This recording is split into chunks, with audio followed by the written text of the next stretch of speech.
Thank you, Chris. And good morning, everyone. And I really appreciate the opportunity to be able to present again this year at the Leaders Summit. I would also like to just begin by acknowledging the traditional owners of the lands on which we meet today, the Gadigal people of the Eora Nation, and pay my respects to elders past, present and emerging, and also extend those respects to any First Nations people in the room with us today. It's been a wonderful conference so far, lots of really thought-provoking presentations and discussions, really underscoring why this industry matters and why we at Australian Unity absolutely hold real optimism for the future. My topic that I have to address this morning acknowledges that home health as a division within Australian Unity, which I have the privilege of leading, is actually breaking away from traditional home care business models and imagining an entirely different and significantly larger operating ecosystem.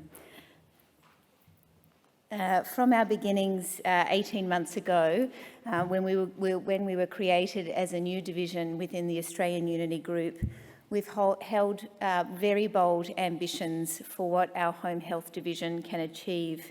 And over the past 12 months, we've made real progress in advancing our growth strategies, including the announcement that we made to the market a couple of weeks ago regarding our intention to purchase the My Home Care Group, a very significant home care operator within the sector.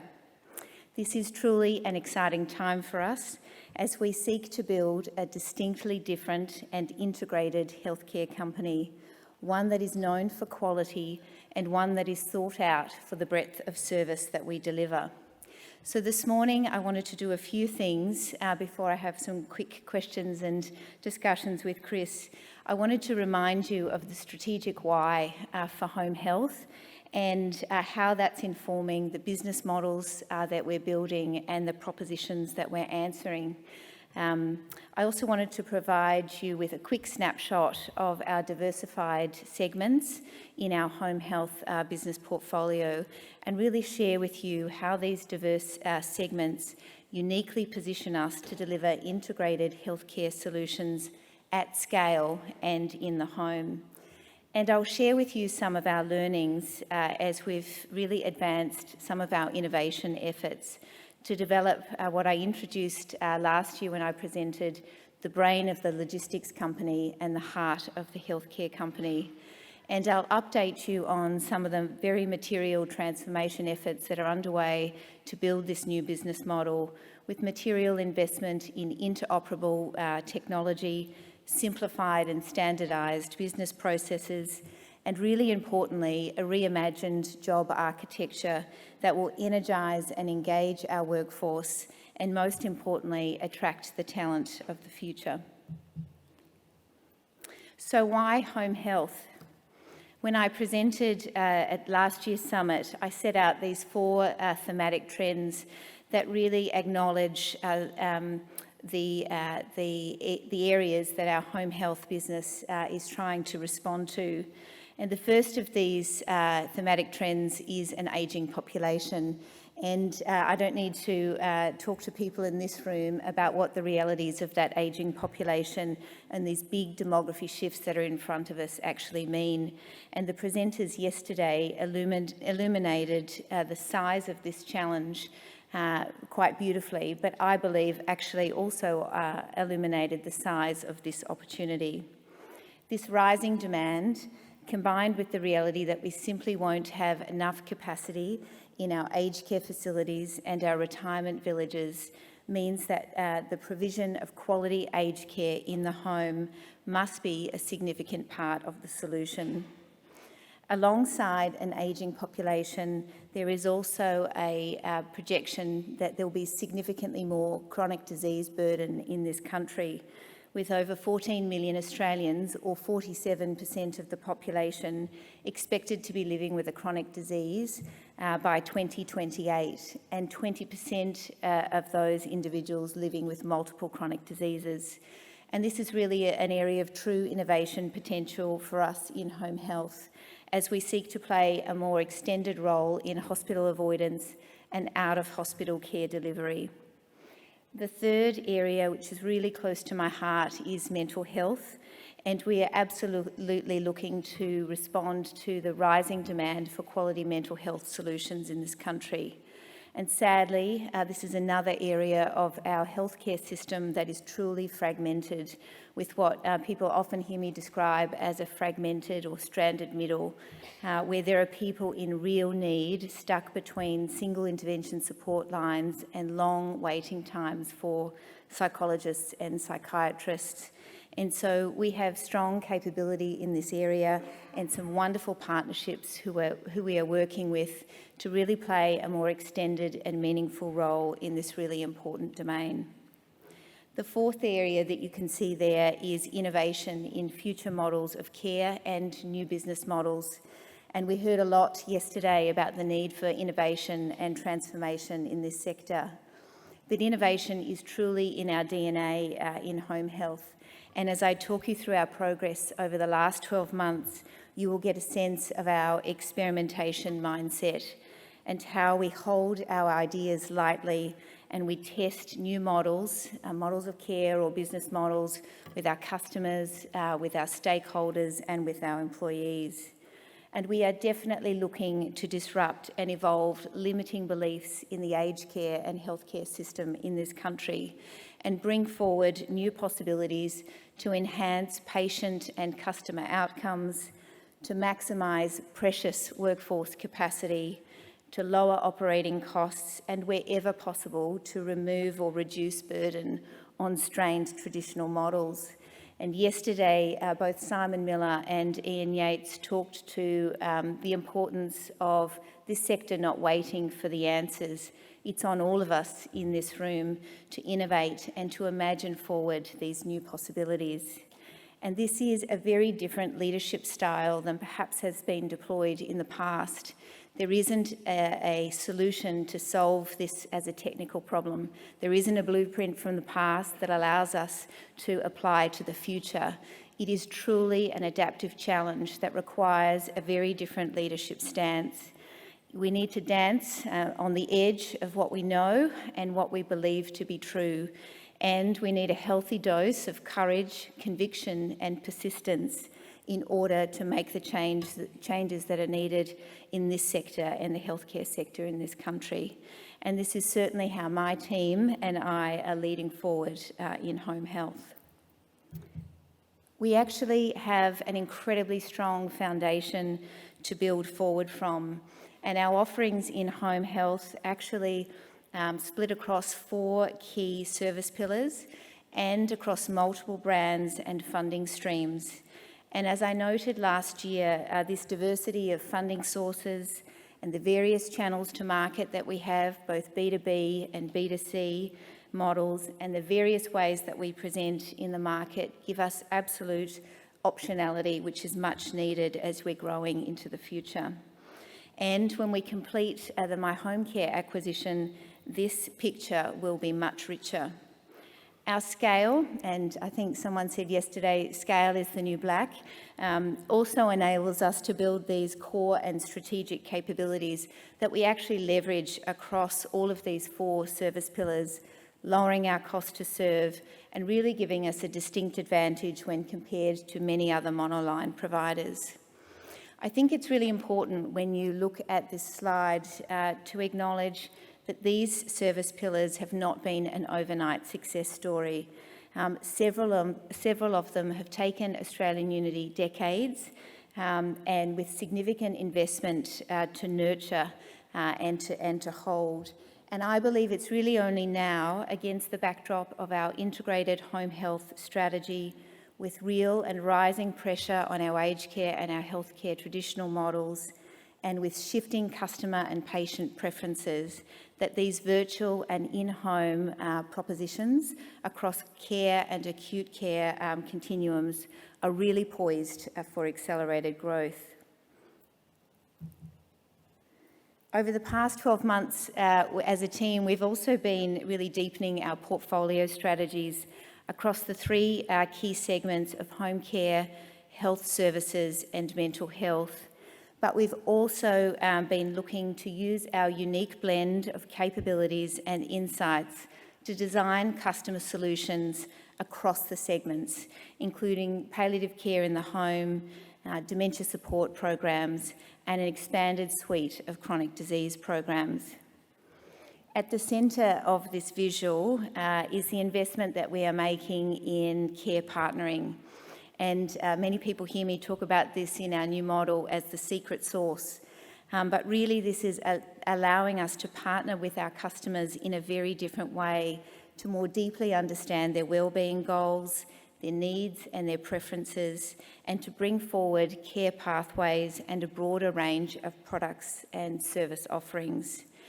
And the business model that we're wrapping around this secret sauce of care partnering really absolutely gives our customers choice and control in how these products and services are delivered, either on a fully managed, self-managed or partially managed basis, and as a privately paid, blended or fully funded proposition. The foundations of home health, there are two things that we need to do really well. We need to create that brain of a logistics company and foster the heart of a healthcare company. And to deliver more safe minutes of care in people's homes, we've been learning from other sectors like the aviation sector, fast-moving consumer goods and parcel logistics to really understand their integrated planning, their supply and demand management activities, and how they do route optimisation. And over the past 12 months, the team have been experimenting in several of our branches with a new care team approach and really bespoke rostering algorithms that we've designed that underpin this new model. And the care team approach moves away from traditional one-to-one service delivery models and carer relationships. And it means that more of our carers build trust and rapport with our customers, and through their various interactions, monitor changing needs and the safety of the home environment. And this rostering algorithm that we've built enables this new model, and it balances thousands of variables to optimise the needs of many customers against the availability and the skill mix of many carers. And that allows us to operate with the right cost base, but most importantly, it's allowing us to use all of the available workforce capacity. And we've realised through this experimentation a number of significant and tangible benefits. First and foremost, a material reduction in the care team travel time and more consistent engagement patterns for our carers.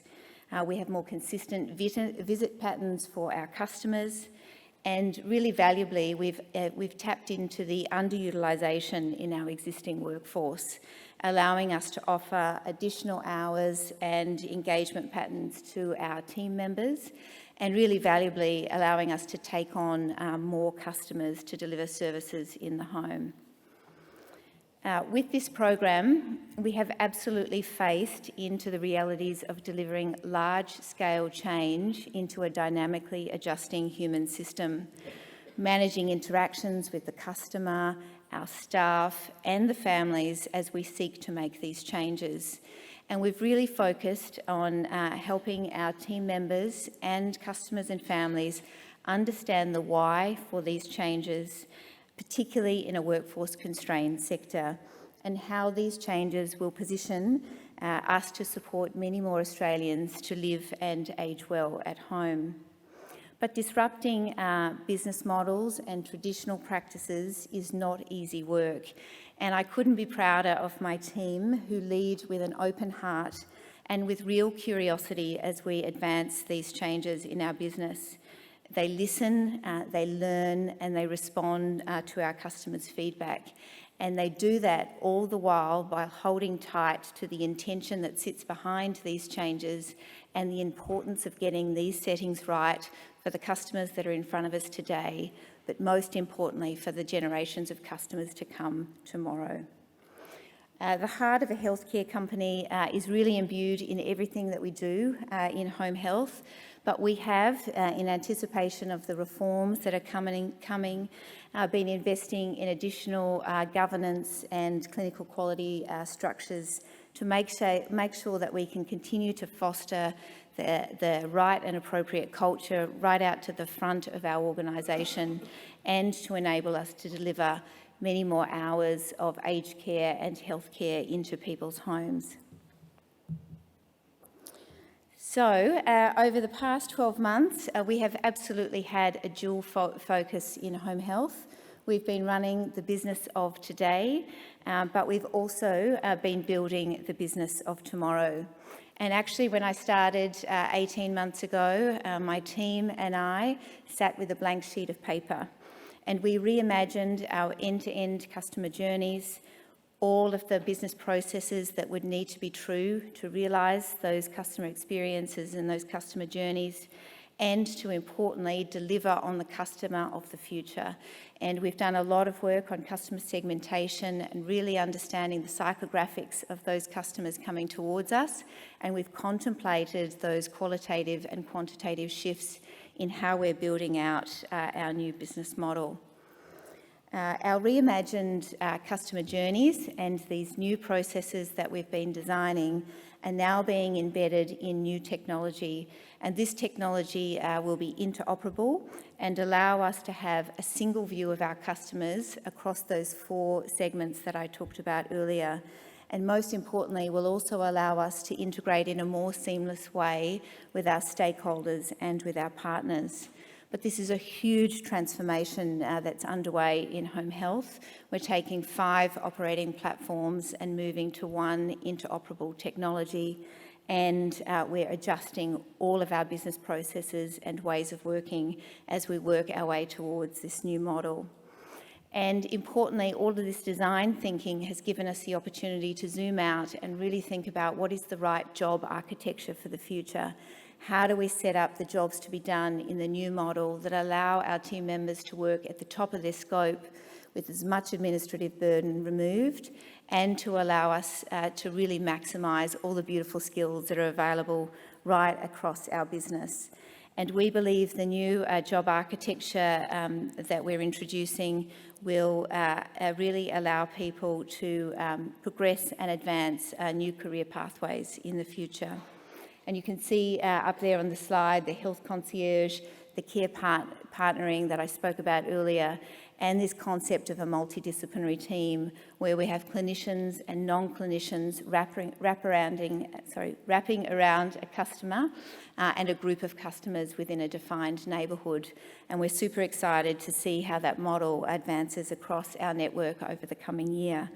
But all of these changes, the technology, the processes and the job architecture, are being introduced into one of our branches which we've taken offline. It's an experiment branch, and we work with real customers and real team members to introduce these changes. And that model will run in our experiment branch for 3 to 4 months while we test and learn and refine before we look to scale across our network towards end of this year and next year. And really importantly, these changes that we're introducing deliver a scalable foundation for us to grow forward from, and also really importantly set the foundation for how we'll look to integrate the My Home Care Group capabilities and all the complementary capabilities that will come towards us as we complete that really important transaction. And so the transformation is in service of getting the foundation right and also allowing us to bring forward this intelligent scale that I've spoken about before. So I'll leave it there and say thank you, and I think I'm going to take a few questions from Chris before I finish. Cheers. We are. Thank you very much. Can I? Thank you, Prue. That was excellent. We've got about 5 or 7 minutes to have some questions, but the brilliant thing about this for the audience is prior to the acquisition of My Home Care, you were the number 2 home care provider in the country by size. With My Home Care, you're well and truly the number 1 home care provider in the country.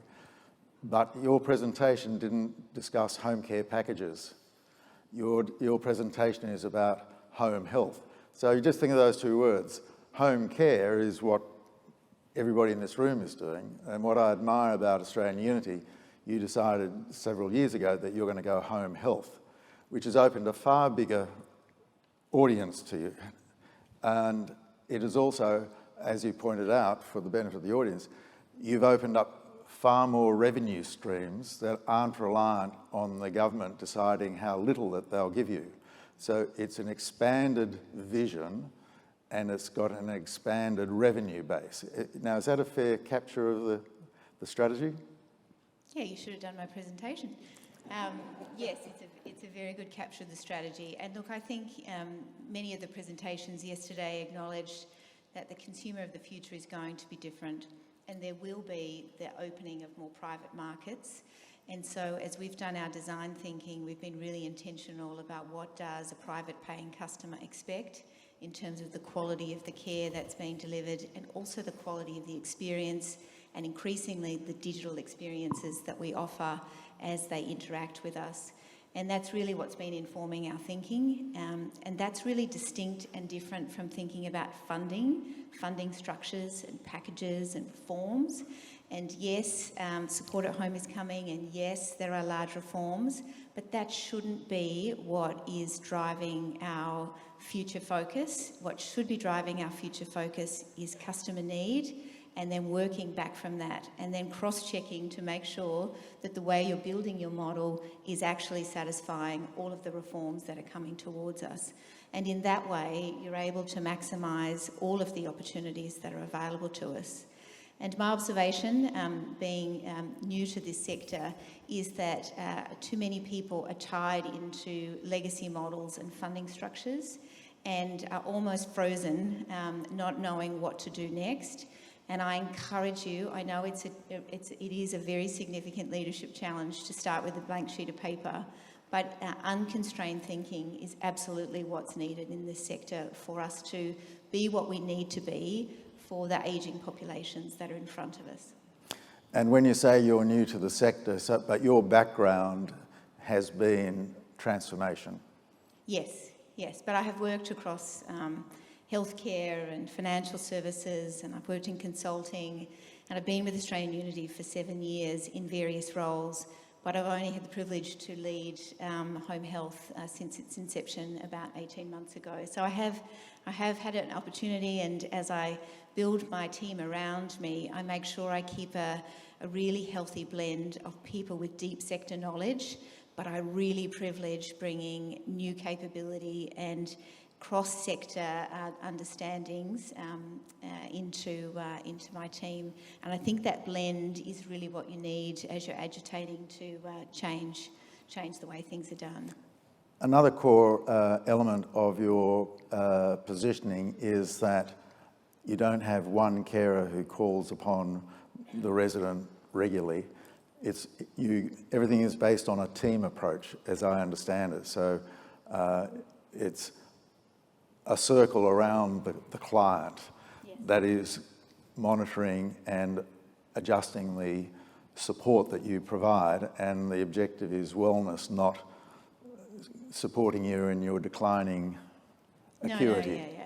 So the whole proposition is focused on wellness, and it's about coming upstream in the decline curve and getting people, and that's why care partnering is our secret sauce, to help people understand why intervening earlier in either clinical or non-clinical supports helps people with their ability to live independently for longer.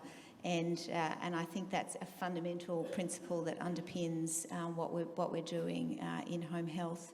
And I had the great opportunity at the end of last year to go on a study tour overseas. I did in 2 weeks, probably about 6 countries, and I spent time really observing what other countries are doing to manage an ageing population. And this concept of multidisciplinary teams in community, wrapped tightly around the customer and highly empowered.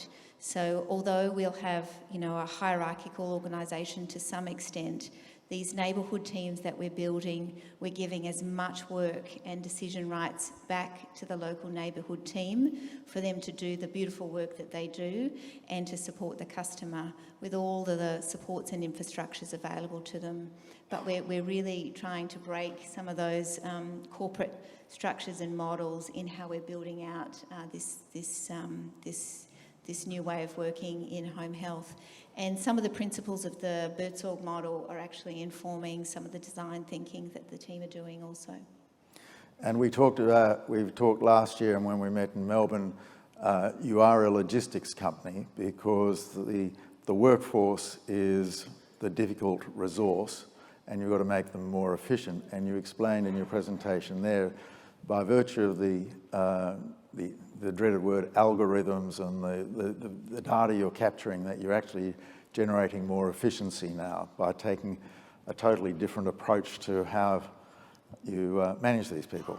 Yeah, and we can't think about machine learning and algorithms as did you call it a dirty word? They are fundamental to running a scalable operation. You have to have machine smarts that can actually balance all of these variables to get the most efficient outcome for your carer and for the customer. And we are working our way through this change program, not to diminish or take away from any of the entitlements of our carers or for any of the preferences of our customers. We're trying to balance the two. And in a workforce-constrained industry, we must trial and learn from other sectors who are doing this stuff much better than we are. But it is, as I said, when you're breaking traditional business models, it's hard work. And it does require a level of grit and determination to hold with it, because your natural tension as you front into resistance is to let go and retreat. And my team and I are staying really, really true to the positive intention, as I said before, that sits behind it, so that we kind of get through it. And then as the new customers are joining us, they join understanding the team-based proposition, and the carers join us understanding how the rostering program actually works. So it's a transition, but we've done an incredible amount in the last 12 months, and I'm always someone who shares learning. So anyone in the room who's really curious about what we're doing or wants to understand more, then we're only ever going to get better as a sector if we share the learnings across. So really happy for either my team or myself to take any questions on that particular part of the program. So, thank you very much, and I'm sure people will take you up on that, as I will again, Prue. So just for the benefit of the audience again, you keep talking of your team. I'm aware that you have been recruiting extensively from within AU but also outside of AU. How many people do you have in your team that is developing this concept at this point in time? Well, it's a large number, and it's a very significant financial investment. And I've got my CFO in the room, but we are investing, up to 20-30 million in this transformation to make sure that we build the ecosystem in a really sustained way. And for a program of that size, you need a very sizable team. And we've been very clear right from the beginning that we don't want people doing it off the side of their desks. And I made the comment earlier that we've had dual focuses. We have people who are dedicated and running today's business today, so that we can keep hands on all the operational strings and continue to drive performance. And at our half year, we showed that we've been continuing to grow very significantly, despite all of the headwinds that the sector's facing at the moment. But we also have a very separate and dedicated transformation team. And very soon, as we start to come out of design and build and into execution in the field, then the two parts will have to start to come together much more closely, because we'll need our leaders in the field to start to come much more closer to the design and get ready for implementation, which will really be at the beginning of next year. You sound as though you're unwilling to mention a number, but would you have 20 people in your core team, or 10 people, or 50 people? I have more than 50 people on transformation, and rightly so, given the enormity of what we're trying to do. And I have a large workforce, and soon, when we complete the acquisition of my home care, which I hope to be at the end of this month, so we can formally welcome all of my home care colleagues into home health, we will have a workforce of over 6,000 on day one, with intentions to grow pretty swiftly. The reason why I was seeking out the number of the team, just to wrap up, is for people in the room, they need to understand that you started this process, you've been in this particular role for 18 months, but AEU actually commenced down this strategy road 5 years ago. You've brought it all together and now you're realising it, but it is that length of time and commitment. Oh gosh, if you ask me what have we invested over the last 5 years and how many people, that's a different number and a different group of people. But yes, it's been a multi-year program for Australian Unity. I think Kevin McCoy's in the room, but he led the independent assisted living business before it was separated into home health and specialist care, and I owe him great credit for a lot of the foundations that we've inherited in home health and that we're building forward from. So yeah, it has been a multi-year program, and it will continue to be as we roll forward in the coming period. So thank you. Well, we'll all be watching. Thank you very much. Can we show our appreciation? Thank you very much. This is genuinely very, very exciting what Prue and AEU is doing, and all credit to them for taking this long view of how we can do things differently. It's time for morning tea and coffee, and we're basically on time. We're 10 minutes behind, so if we could come back, if I say at, we'll split the difference, 5 past 11. Thank you very much.